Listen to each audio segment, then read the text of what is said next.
Good morning 9-10 class, how are you? कैसे हो आप लोग? मैंने आपको चैप्टर सेकंड के क्वेश्चन आंसर स्टार्ट कर दिए। मैंने आपको 20 पेज नंबर तक के क्वेश्चन आंसर कंप्लीट करा दिए हैं। पेज नंबर 25 तक के क्वेश्चन आंसर 6 तक कंप्लीट हो गए हैं। अब हम पेज नंबर 28 वाले क्वेश्चंस करेंगे। फर्स्ट क्वेश्चन है, you have two solution A and B. तुम्हारे पास टू सॉल्यूशन है ए एंड बी, ठीक है। The pH of solution A is 6।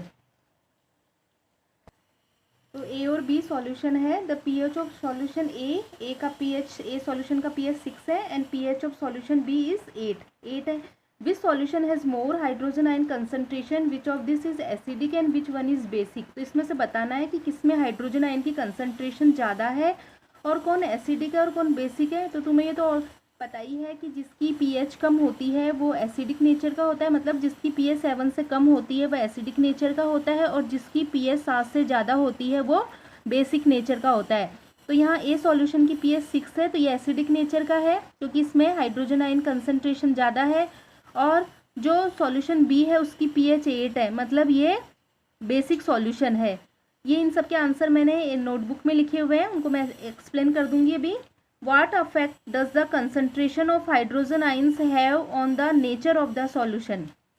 Hydrogen ion की कंसंट्रेशन से सॉल्यूशन के नेचर पे क्या इफेक्ट पड़ता है? पता ही है तुम्हें, हाइड्रोजन आयन जिस सॉल्यूशन में जितनी ज़्यादा होगी हाइड्रोजन आयन की कंसंट्रेशन, वो सॉल्यूशन उतना ही ज़्यादा एसिडिक होगा, ठीक है। नेक्स्ट है, डू बेसिक सॉल्यूशन। ये मैंने अभी हिंदी में इनको मैं एक्सप्लेन कर रही हूँ, फिर बाद में तुम्हें नोटबुक में से मैं आंसर्स इनके बता दूंगी। नेक्स्ट है, do basic solution also have hydrogen ion, if yes then why are they basic. जो बेसिक सॉल्यूशन है उसमें भी हाइड्रोजन आयन्स होते हैं। इफ यस, यदि हाँ तो then why are they basic, लेकिन फिर भी वो बेसिक क्यों होते हैं? हाइड्रोजन आयन तो होते हैं लेकिन हाइड्रोक्साइड आयन ज़्यादा मोर देन होते हैं हाइड्रोजन आयन से, मतलब हाइड्रोजन आयन कम होते हैं और हाइड्रोक्साइड आयन ज़्यादा होते हैं, इसलिए वो बेसिक नेचर का होता है। नेक्स्ट है, Under what soil condition do you think a farmer would treat the soil of his field with quick lime or slacked lime or chalk? देखो, क्विक लाइम को कैल्शियम ऑक्साइड होता है formula, slaked lime का calcium hydroxide होता है और chalk का calcium carbonate होता है। तो मतलब यूज़ व्हाट सॉइल कंडीशन, कि कौन सी कंडीशन में वो इन सबको तीनों को यूज़ में लेगा?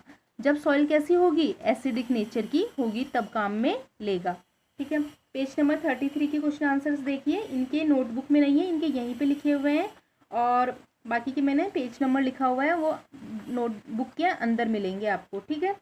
Which is the common name compound CaOCl2 का कॉमन नेम क्या है? बताइए। इसको ब्लीचिंग पाउडर बोलते हैं। तो तुम्हें क्वेश्चन मतलब वन वर्ड में आंसर देना है तो क्वेश्चन में से स्टार्ट कर लेना। The common name of the compound CaOCl2 is bleaching powder, ऐसे करके वन लाइन में इसका आंसर दे देना। नेक्स्ट है, ब्लीचिंग पाउडर की स्पेलिंग BLEACHING POWDER।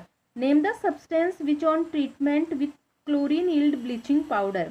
उस सब्सटेंस का नाम बताओ जो हमें ब्लीचिंग पाउडर में काम में आता है ट्रीट करने में, ठीक है। तो वो है स्लैक्ड लाइम। क्या है? SLAKEDLIME, slaked lime, LIME। Slaked lime का फॉर्मूला क्या है? Calcium hydroxide, CaOH2।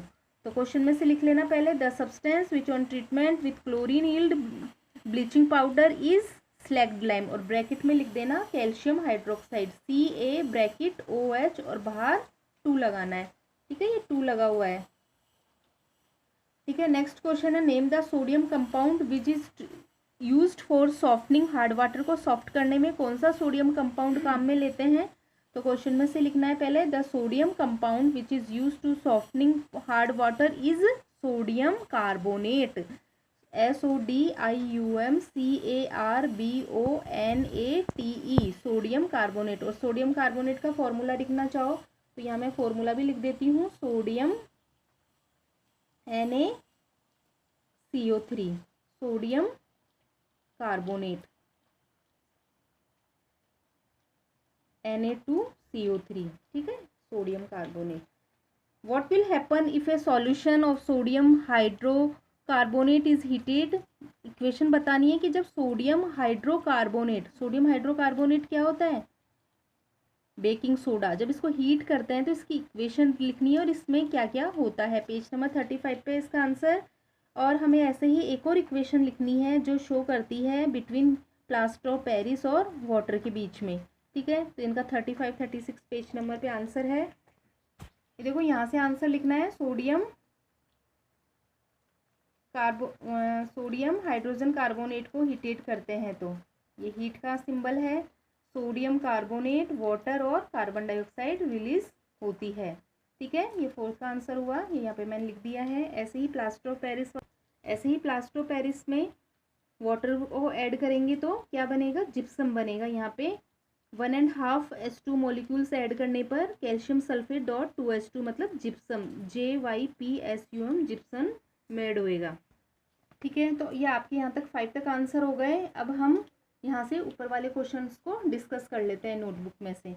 ठीक है, तो यहाँ पे देखिए पेज नंबर 28 के क्वेश्चन आंसर। फर्स्ट क्वेश्चन क्या था कि हाइड्रोजन आयन की कंसंट्रेशन मतलब वो एसिडिक होगा या बेसिक होगा। अगर हाइड्रोजन आयन की कंसंट्रेशन की एक सॉल्यूशन की 6 है, दूसरे की 8 है, तो कौन सा एसिडिक होगा और कौन सा बेसिक होगा।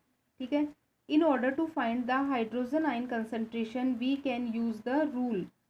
भाई हम हाइड्रोजन आयन की कंसंट्रेशन से हम फाइंड करते हैं कि वी कैन यूज़, तो हम एक रूल यूज़ में लेते हैं क्या, the pH of any solution is inversely proportional to the hydrogen ion concentration.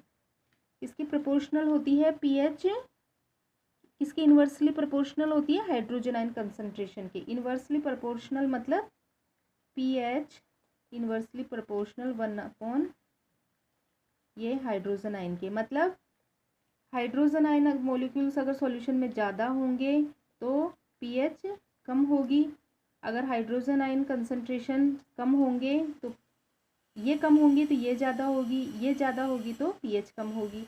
ठीक है, therefore it means that the solution that has a lower pH number will be a higher hydrogen ion concentration. अगर lower pH होगी तो उसकी number of hydrogen ion concentration ज़्यादा होगी। Hence solution A will be a higher hydrogen ion, तो solution A की क्या है, ज़्यादा हाइड्रोजन आयन कंसंट्रेशन है, concentration. So solution B will be basic और ए विल बी एसिडिक। तो ए की तो 6 थी, ठीक है, ए सॉल्यूशन की तो 6 थी। pH मतलब pH क्या है उसकी, कम है, 6 ही है ना pH, तो मतलब हाइड्रोजन आयन कंसंट्रेशन ज़्यादा है, और हाइड्रोजन आयन कंसंट्रेशन ज़्यादा है मतलब वो एसिडिक नेचर का है। और जो सॉल्यूशन बी है उसकी pH कितनी है, 8 है, ज़्यादा है, मतलब हाइड्रोजन आयन कंसंट्रेशन कम है, मतलब वो क्या है, बेसिक नेचर का है। ठीक है, नेक्स्ट क्वेश्चन था कि what affect does the concentration of hydrogen ion have the nature of the solution. मतलब सॉल्यूशन के नेचर को कैसे अफेक्ट करते हैं।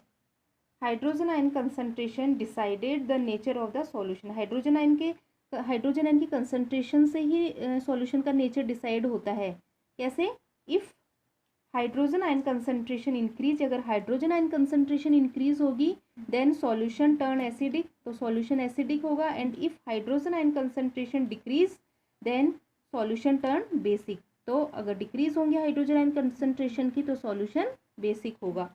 ठीक है, नेक्स्ट क्वेश्चन था टू बेसिक सॉल्यूशन है हाइड्रोजन आयन, बेसिक सॉल्यूशन में हाइड्रोजन आयन होते हैं फिर भी वो बेसिक क्यों होता है। ठीक है, इसका आंसर ये देखिए, basic solution has hydrogen ions but hydroxide ion present in basic solution are more in basic solution. Hydrogen ion concentration भी होते हैं लेकिन हाइड्रोक्साइड आयन सॉल्यूशन में, बेसिक सॉल्यूशन में होते हैं। Hence hydroxide ion turn solution in basic, तो ये हाइड्रोजन आयन ज़्यादा होने के कारण सॉल्यूशन को बेसिक बना देते हैं। ऐसे ही सॉइल को हम सिलेक्ट लाइम है, चौक है, ठीक है, इनको कब यूज़ में लेंगे, if the soil is acidic in nature. जब सॉइल एसिडिक नेचर की होगी then such field should be treated with quicklime और सिलेक्ट लाइम और चौक, तो इनसे ट्रीट करेंगे। ठीक है, अब एनसीईआरटी क्वेश्चन आंसर्स करते हैं। एनसीईआरटी क्वेश्चन आंसर्स में फर्स्ट देखिए, ए solution turn red litmus blue. एक सॉल्यूशन रेड लिटमस को ब्लू में टर्न कर रहा है, मतलब क्या है, वो बेसिक नेचर का है। तो बेसिक नेचर कब होते हैं? 7 से ज़्यादा pH वाले, तो यहाँ पे 10 है, बाकी 4, 1, 5 ये सब एसिडिक है। A solution react with crushed egg shells to give a gas that turn lime water milky. जब हम एक सॉल्यूशन से किसको क्रैश्ड एग शेल को रिएक्ट कराते हैं तो जो गैस बनती है वो लाइम वाटर को मिल्की कर देती है। तो सॉल्यूशन में क्या है, कौन सा है वो सॉल्यूशन? तो तुम्हें पता ही है कि लाइम वाटर को मिल्की कौन करती है? Carbon dioxide. मतलब कौन सी रिएक्शन में इसमें कार्बन डाइऑक्साइड बननी चाहिए? तो आपको पता ही है जो एग की शेल होती है कैल्शियम कार्बोनेट होता है, कैल्शियम कार्बोनेट प्लस इसकी किससे रिएक्ट कराएंगे? HCl से कराएंगे। तो क्या बनेगा? CaCl2 plus H2O plus CO2। और यहाँ बैलेंस करने के लिए मैंने यहाँ 2 लगाया हुआ है, ठीक है। तो यहाँ पे HCl है सॉल्यूशन में। ऐसे ही 10 ml of a solution of 10 ml solution है NaOH का is found to completely neutralize by 8 ml of a given solution. मतलब 10 ml सॉल्यूशन NaOH जो is found to be completely neutralize by 8 ml। मतलब 8 ml solution के द्वारा NaOH neutralise हो रहा है। HCl के 8 ml सॉल्यूशन के द्वारा 10 ml NaOH न्यूट्रलाइज हो रहा है। तो अगर हम 20 ml लेते हैं NaOH का सॉल्यूशन, अगर हम 10 ml की जगह 20 ml लेता है तो कितनी अमाउंट चाहिए HCl की हमें न्यूट्रलाइज करने में? तो ये तो सिंपल सा ही है। जब 8 ml 10 ml को न्यूट्रलाइज कर रहा है तो 20 ml को कितना करेगा? ये जस्ट डबल हो गया ना। तो 8 कर रहा है तो कितना करेगा? 16 करेगा। 10 ml न्यूट्रलाइज कर रहा है 8 ml को, तो 20 ml कितने करेगा? 8 × 2 बराबर 16, तो 16 ml हो गया। इसमें बताना है कि हम which one of the following types of medicine is use to treating indigestion में कौन सा मेडिसिन एंटासिड काम में लेते हैं, ठीक है। और यहाँ पे ये इक्वेशंस ये खुद करना, क्योंकि बहुत सारी इक्वेशंस मैंने आपको करा चुके हैं और ये सारी पीछे मिल जाएगी, आप खुद करने की कोशिश करो। ये dilute sulphuric acid react with zinc granule से, हाइड्रोक्लोरिक से मैग्नीशियम रिबिन से, सल्फ्यूरिक एसिड की एल्युमिनियम से, हाइड्रोक्लोरिक एसिड की आयरन से, ठीक है, Fe से। तो ये खुद करने की कोशिश करो और इनको बैलेंस करो और मेरे को दिखाओ, ठीक है। आज के वीडियो में इतना ही, बाकी क्वेश्चन आंसर हम नेक्स्ट वीडियो में करेंगे। Thank you.